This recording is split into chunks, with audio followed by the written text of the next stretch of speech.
Good morning. Welcome to the second episode of the Surf Shack.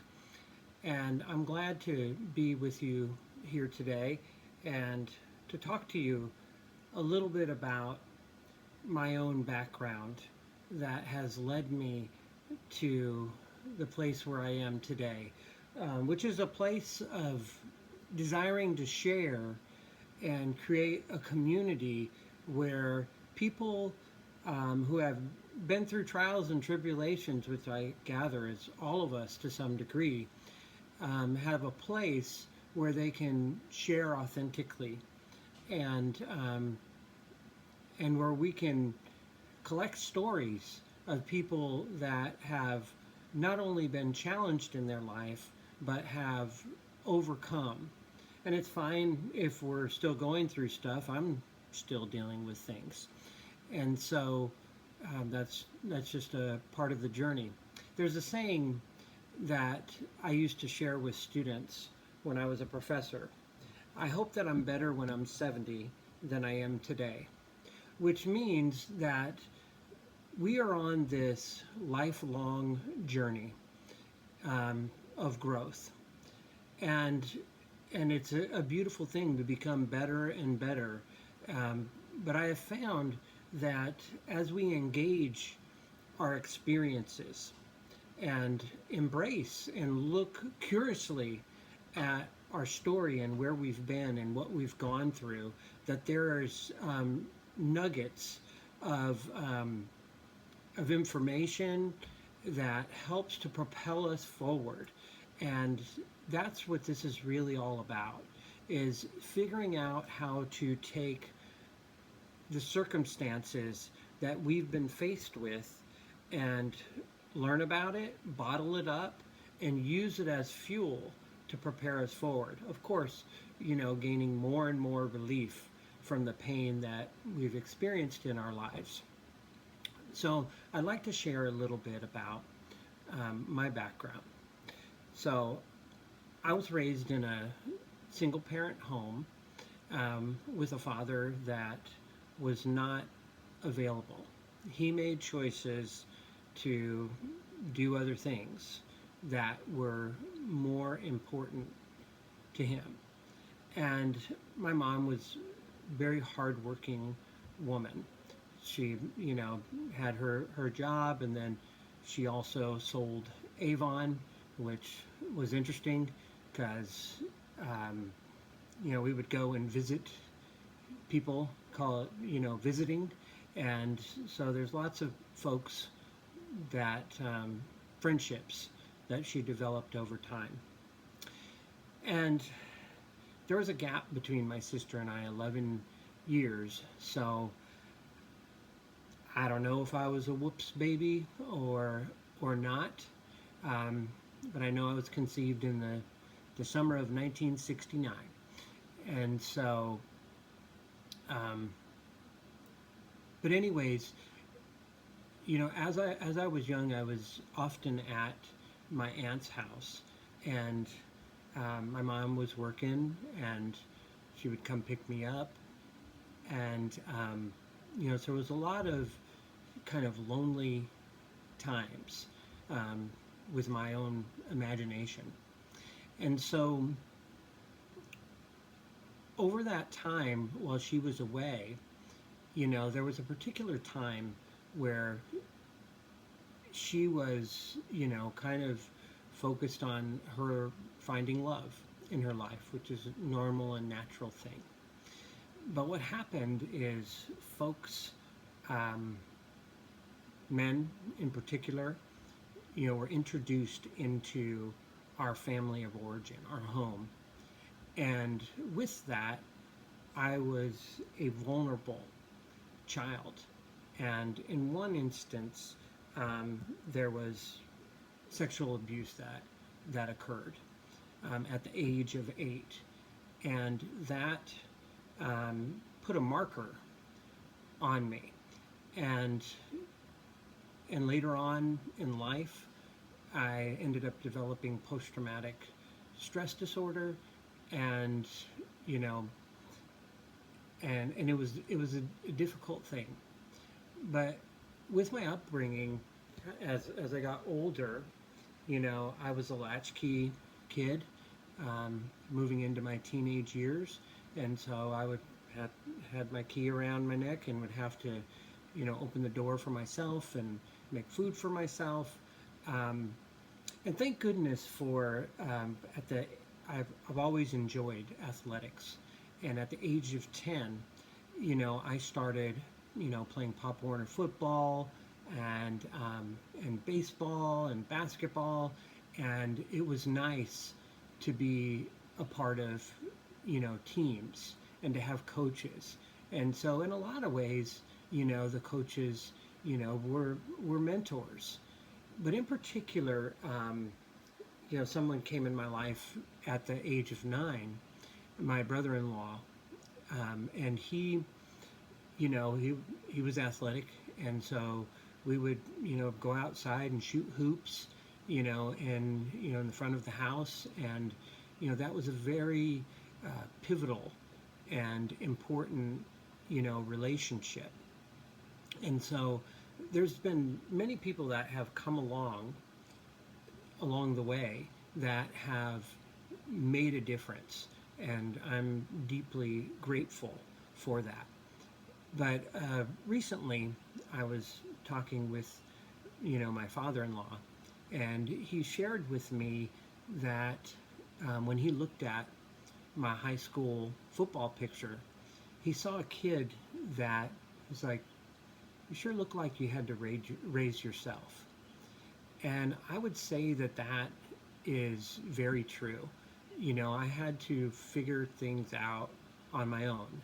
Like I said, there have been people who have come and gone that have made a difference, and I'm deeply grateful for those people.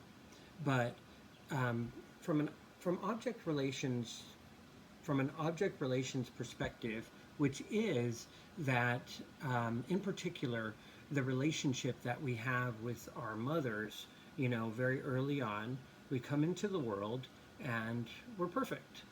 Everything is right. Um, but we are very vulnerable to what is in our environment.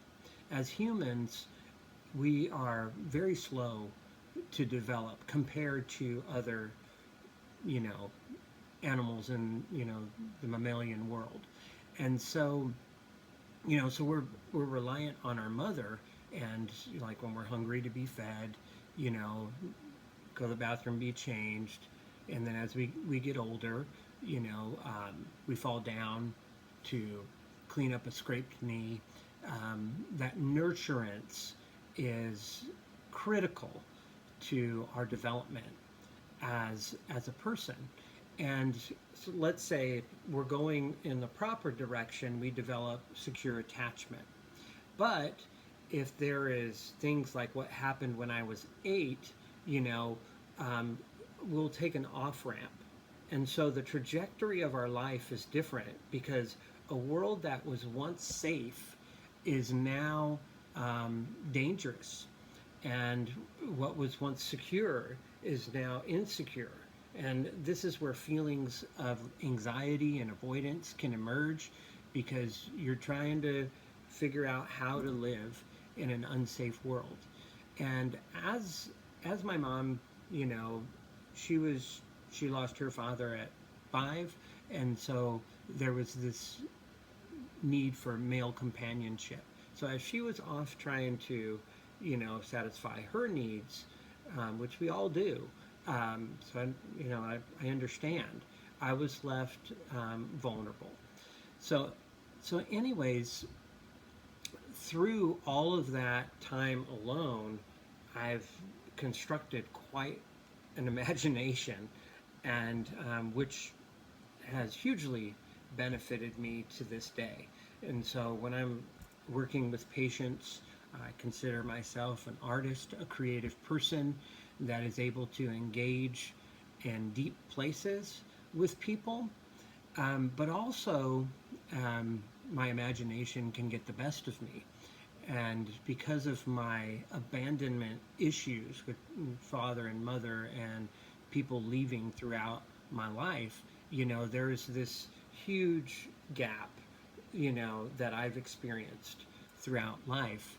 And I've tried to fill it in many different ways, which, has made me vulnerable to substances and, things like that, or things that are going to just kind of make me feel good for a moment, but to kind of salve the depth of the pain.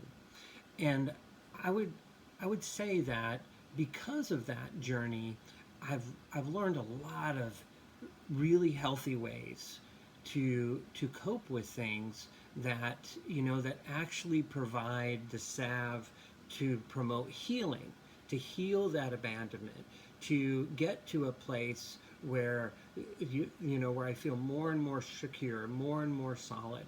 And so I consider it my purpose in life to to share those things, and that is really the hallmark characteristic of why I'm here, at the Surf Shack, is to be able to share everything that I've learned. Like the Red Hot Chili Peppers said, "Give it away now." I mean, I think it's important to give away the things that we've been given, and so that gives you a little bit of my background. And so as I move in to the component of faith today, um, I'm reminded of a recent conversation I had, um, that brought up the issue of perseverance. And I would say that's the story of my life, is perseverance, is just continuing to go, continuing to take the next step forward. And one of my favorite folks is Walt Disney. um, and the saying "keep moving forward," was, he coined that, and it was in his movie Meet the Robinsons. And in the movie Meet the Robinsons, there's a little boy who is very smart and has lots of ability, but he doesn't have that parental foundation. So I can definitely relate to this child, who is later called, Cornelius, when he's grown up. But and so he uses his brain power to create, do scientific experiments, things like that, with just tremendous potential but huge abandonment issues. So in the movie, um, the little boy um, is trying to construct, a time machine, and so his adult self, has constructed a time machine. But what's interesting is when his younger self visits, there's this museum that Cornelius has created, and it's all about the failures, that he's had. And I mean, he literally has, like models of time machines that have failed, and he's learning from every single failure, and making it a little bit better, getting into the details. In Angela Duckworth's book Grit, she talks about the 10,000 rule, and what that there was a potter in Europe that, you know someone asked, like, how did you get so good at this? And this potter humbly shared with the interviewer that it took 10,000 failures to get better. And I learned from every failure, it was used to propel me forward. And so, and you and I can only imagine the amount of time that it took for that potter, I mean, it took grit and perseverance in order to keep on going. And I would argue that that potter felt it was his purpose. He was created and put on this earth to be a potter. And so he couldn't stop. Stopping was not an option.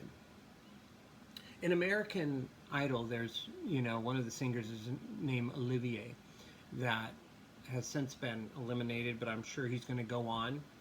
And he describes that I must sing. There is no other option. That's the only thing I'm good at.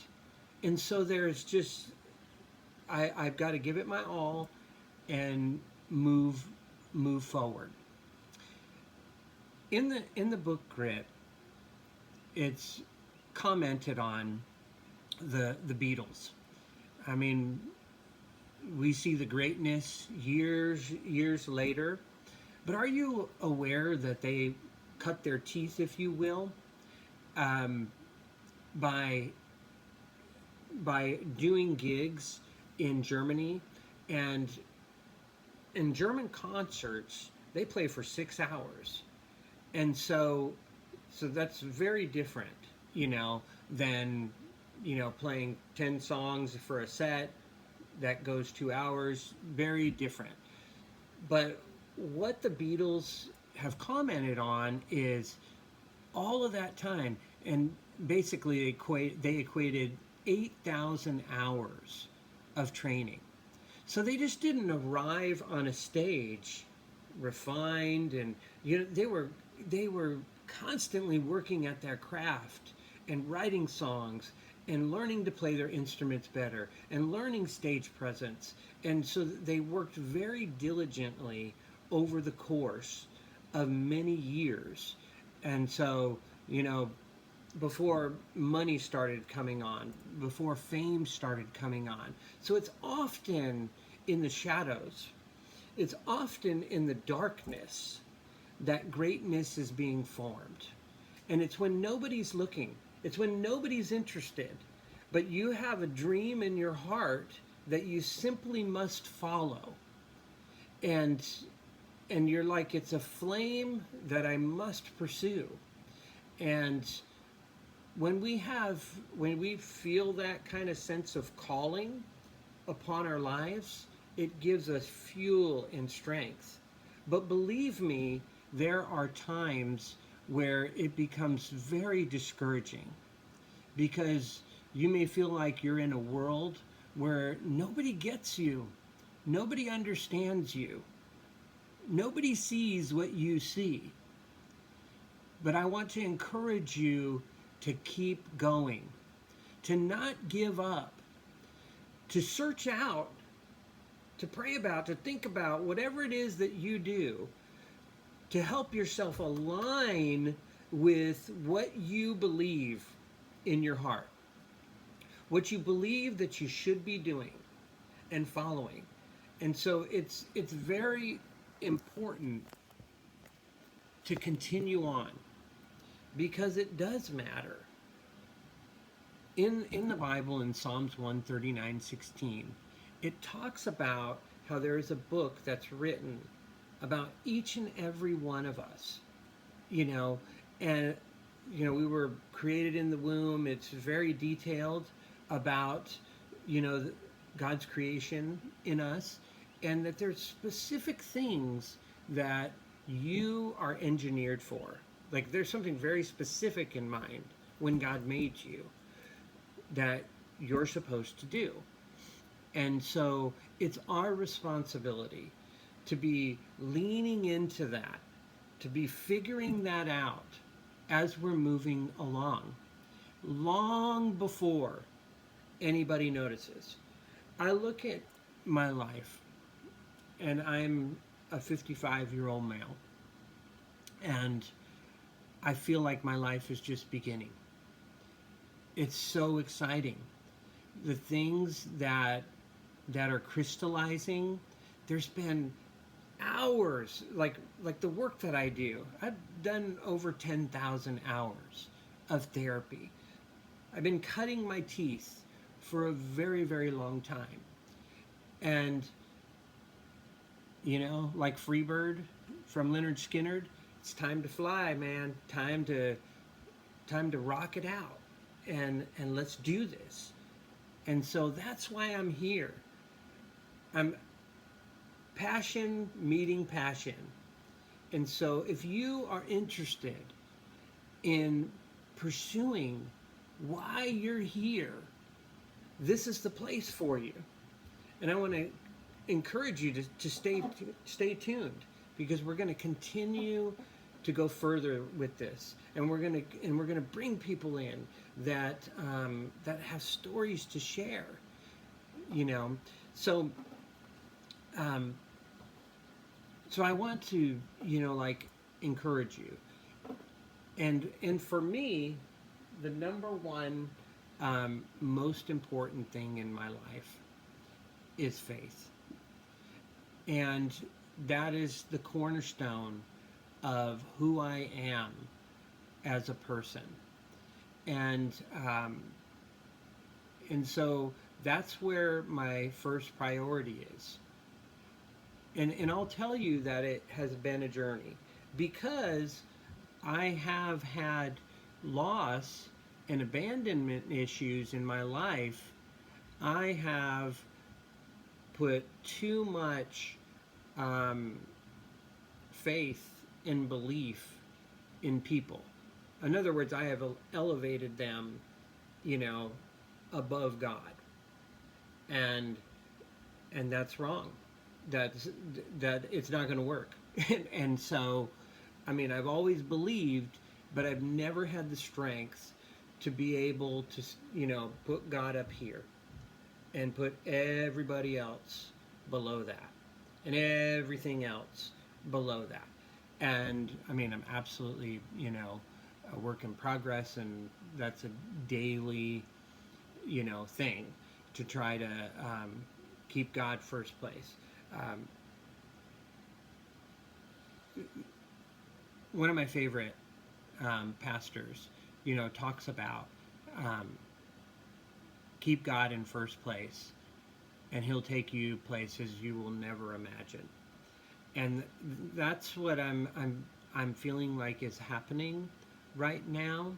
There are things that I simply must say. There is no choice, and things are moving forward, and so that's a really good thing. And so now, if we have misalignment with our foundational beliefs, that's where psychological disturbance comes.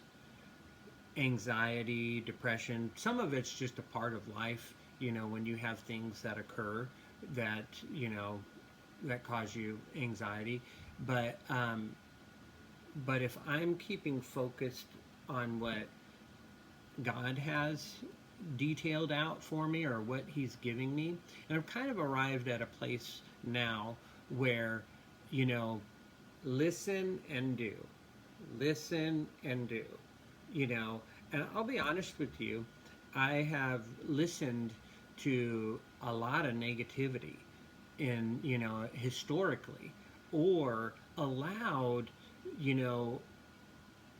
folks' lack of vision around me to define how my ceiling. And so I can acknowledge those things, but then I say, okay, well, what do I feel like I need to do? And that can often be a very lonely journey. And so, once again, I think about Walt Disney. This is, I'm 55. Disneyland was opened in 1955.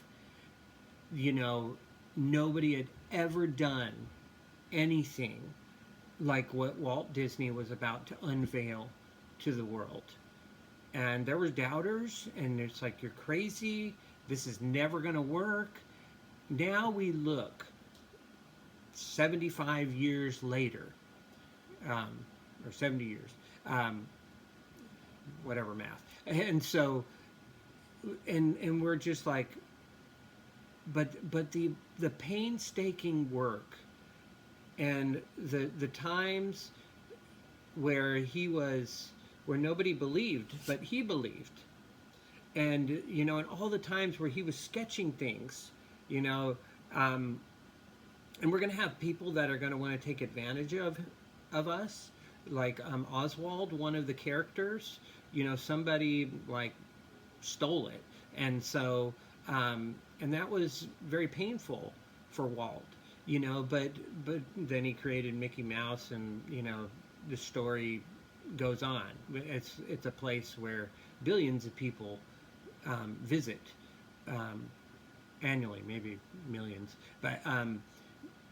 But yes, there's so he had to stay focused on what he believed in. I know that this is about a theme park, but the theme of everything that we're going to talk about is trusting what's inside, what we're hearing, and surrounding ourselves with quality individuals that support us and guide us. Not yes men, not yes women, but people that have our genuine best interests. And that can be hard to find. But we must remain clear on what is in our heart to do, and surround ourselves with people that are helpful, to this journey. And so, like for me, the basic tenet of my belief as a Christian is the Bible. And so that is the guiding force behind my thoughts. The Bible talks a lot about our thoughts. And believe me, I understand how they can go either way, Like, for example, with somebody that has obsessive compulsive disorder, it's their thoughts are turned against them. And so they think, negatively, and it's this negative spiral that dismantles them. And what we are going to be talking about is how do we harness our thoughts. I mean, there's scripture that talks about making it obedient to Christ, that we have God up here and we're down here and everything else is down here, where that is the priority. That is the mantra. Jesus first. And actually living that out. Because we're going to be challenged. Recently, there was a sermon at our church where it was, prior to Easter, and it was basically on the day that, Jesus was in the Garden of Gethsemane. And it said that the scriptures talk about him sweating blood, which is actually a physiological possibility. You can be so stressed out that you can, pop capillaries and blood come out through your skin.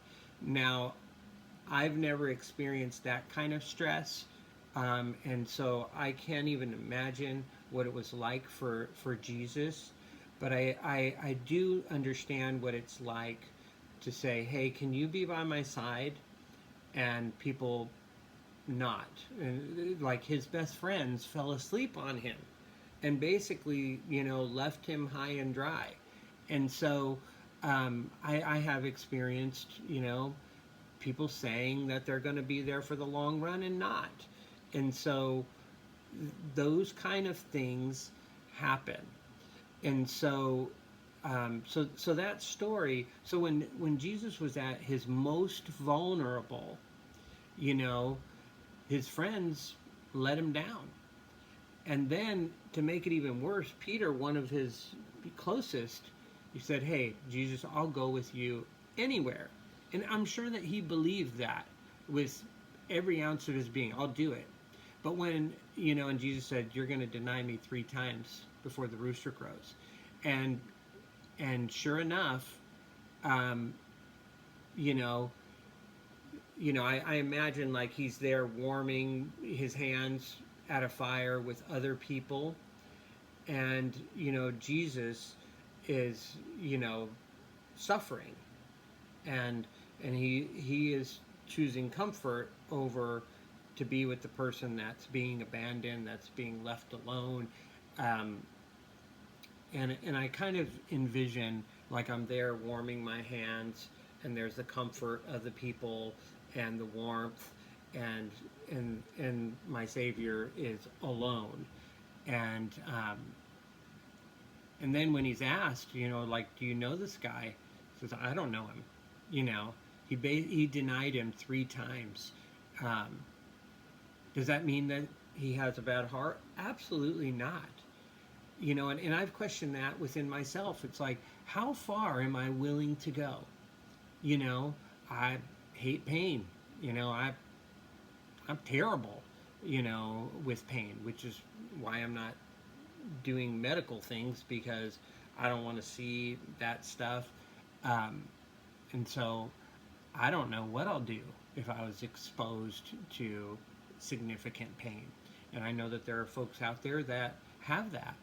And um, so I can understand what it's like to seek the comfort of others.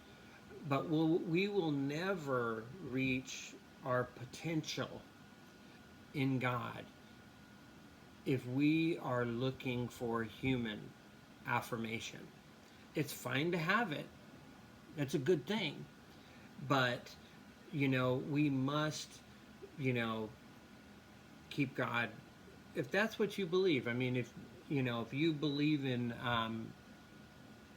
Buddhism or Scientology or Mormonism, agnosticism, atheism, Rastafarianism, chivalry, Jedi, you know, training, science, whatever it is that you believe, just follow it, because it will be a guide, for your decisions, your thoughts, all of that.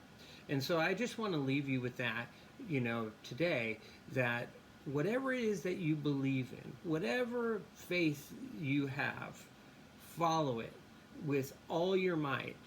And that will begin to shape and guide your life forward in a positive way. Take care.